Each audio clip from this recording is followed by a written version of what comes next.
The heat inside Madison Square Garden was suffocating. 20,000 bodies packed into every available space, creating a wall of humidity that fogged up every surface in the legendary venue. It was September 23, 1988, the second night of Michael Jackson's 7-show run at MSG during his record-breaking Bad World Tour. Outside, autumn was beginning to touch New York City, but inside the garden, it felt like the middle of summer in a sauna. Maria Elena Rodriguez clutched her front-row ticket like it was a winning lottery ticket, which, in many ways, it was. The 22-year-old receptionist from Brooklyn had worked double shifts at a Manhattan law firm for 2 entire years, saving every extra penny to afford the $85 ticket that put her just 15 feet from the stage where her idol would soon perform. Her friends thought she was crazy for spending nearly a week's salary on a single concert ticket, but Maria knew this was a once-in-a-lifetime opportunity. Maria's connection to Michael Jackson went far deeper than typical teenage infatuation.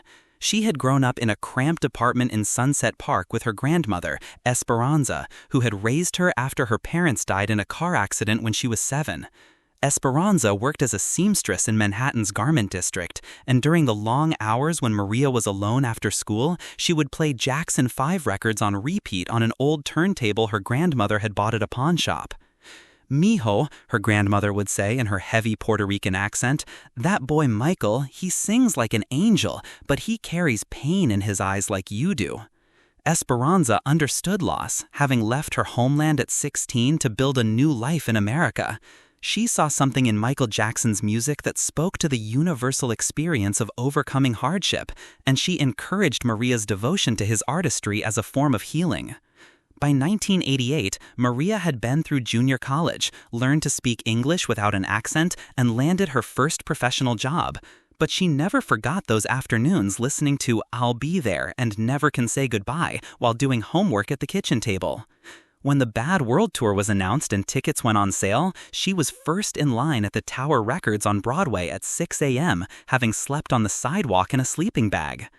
The anticipation in Madison Square Garden was electric as opening act Stevie Wonder finished his set. The stage transformation was happening behind a massive black curtain, roadies rushing back and forth, setting up the elaborate stage design that had become legendary across America. The Bad Tour wasn't just a concert, it was a full theatrical production with hydraulic stages, pyrotechnics, and enough lighting equipment to power a small city. Maria had studied every bootleg recording she could find of previous shows. She knew the exact set list, the precise moments when Michael would appear, and even some of his spontaneous interactions with crowds in other cities. She had prepared for this night like a student cramming for final exams, wanting to absorb every second of the experience she had sacrificed to afford. The crowd's energy was building to a fever pitch when the lights suddenly went completely dark. The silence lasted exactly 15 seconds, long enough for everyone to hold their breath in anticipation. Then, the opening synthesizer notes of "Wanna Be Startin' Something" exploded through the sound system, and 20,000 people erupted simultaneously. But Michael didn't appear immediately. The stage filled with smoke and colored lights as the band played the extended introduction, building tension to an almost unbearable level. This was classic Jackson showmanship.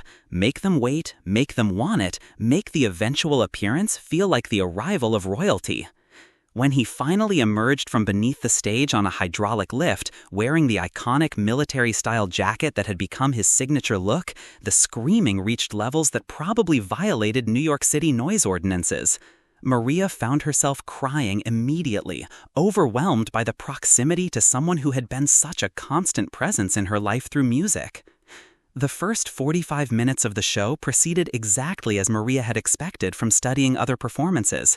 Michael was in peak form, his voice was strong, his dancing was flawless, and his stage presence commanded every eye in the arena.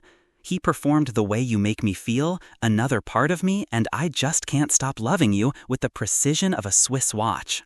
But something was different about this particular night that became apparent during the transition between songs. Michael seemed more aware of the front rows than usual, making direct eye contact with individual fans and responding to their signs and gestures. Perhaps it was the intimacy of being back in New York City, where he had performed countless times with his brothers, or maybe he was simply in a particularly good mood that night. During Bad, when he normally focused intensely on the choreography, Michael kept glancing toward Maria's section of the front row. She was dancing enthusiastically, mouthing every word, and holding up a handmade sign that read, "From Brooklyn with Love, Esperanza's granddaughter." The sign was written in both English and Spanish with little hearts drawn around the border in red marker. As the song ended and the stage lights dimmed for the next costume change, Michael walked to the edge of the stage, toweling off sweat and drinking from a water bottle. The crowd was cheering, but not at the deafening level of the opening songs. This was the moment when arena concerts typically have a brief lull, the calm before the storm of the next big number. That's when Maria made a decision that would create one of the most legendary unscripted moments in Michael Jackson concert history. In the relative quiet between songs, with Michael Jackson standing just 15 feet away at the edge of the stage, Maria Rodriguez did something that surprised even herself. She cupped her hands around her mouth like a megaphone and shouted at the top of her lungs, "Michael, my grandma thinks you're cute." The words cut through the ambient crowd noise with perfect clarity. Michael, who had been focused on adjusting his glove and preparing for the next song, stopped mid-motion and looked directly at Maria. For a moment that felt suspended in time, the king of pop stared at this young woman in the front row who had just delivered the most unexpected and endearing message he had heard in months of performing for screaming crowds. Then something magical happened. Michael Jackson, the same man who had perfected every gesture, practiced every move, and maintained complete professional control throughout thousands of performances, burst into genuine, uncontrollable laughter. It wasn't the polite smile and wave the performers typically give to crowd interactions. It wasn't the practiced thank you he usually offered when fans held up signs. This was real, spontaneous laughter that started as a chuckle and built into a full-body reaction that had him doubling over, slapping his knee, and pointing at Maria while shaking his head in delighted disbelief. The 20,000 people in Madison Square Garden didn't immediately understand what had happened. They could see Michael laughing, but most hadn't heard Maria's shout clearly. The laughter was infectious, though, and soon sections of the crowd were laughing along without knowing why, caught up in the joy of seeing their idol in such a genuine moment of happiness. Michael walked closer to the edge of the stage, still chuckling, and gestured for Maria to repeat what she had said. The crowd noise died down as people realized something special was happening. Maria, emboldened by his positive reaction and with 20,000 people now paying attention to her, shouted even louder, "My grandma is 73 and she thinks you're the most handsome man in America." This time, the entire front section heard her clearly, and Michael's laughter intensified. He grabbed the microphone from its stand and, still giggling, said, "Your grandma has excellent taste." His voice echoed through the arena sound system, and now everyone understood what was happening. The crowd erupted in appreciative cheers and laughter. But Michael wasn't finished with this unexpected interaction. He walked directly to the section where Maria was standing, crouched down at the edge of the stage so he was at eye level with her, and asked, "What's your grandma's name, sweetheart?" "Esperanza," Maria shouted back, now crying tears of joy and disbelief that she was having a conversation with Michael Jackson in front of 20,000 people. "Esperanza," Michael repeated into the microphone, savoring the pronunciation. "Tell Esperanza that Michael Jackson thinks she raised a beautiful granddaughter, and if she ever wants to dance, I know all the moves." The crowd went absolutely wild. This wasn't just a concert anymore. It had become an intimate conversation between a superstar and a fan that everyone was privileged to witness.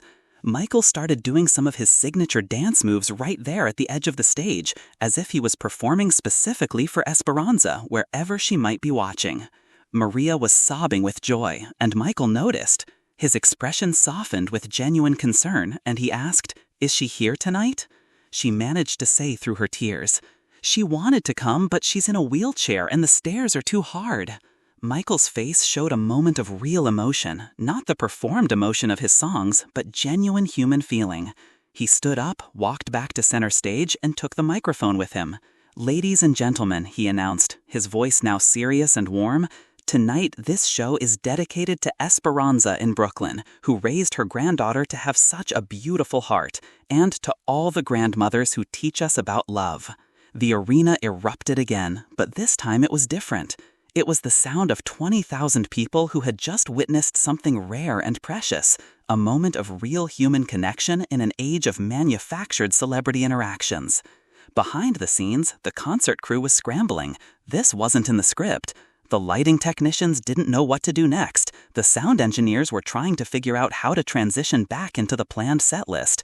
And Michael's manager was probably having a heart attack watching his meticulously planned show completely off the rails. But Michael Jackson was in his element.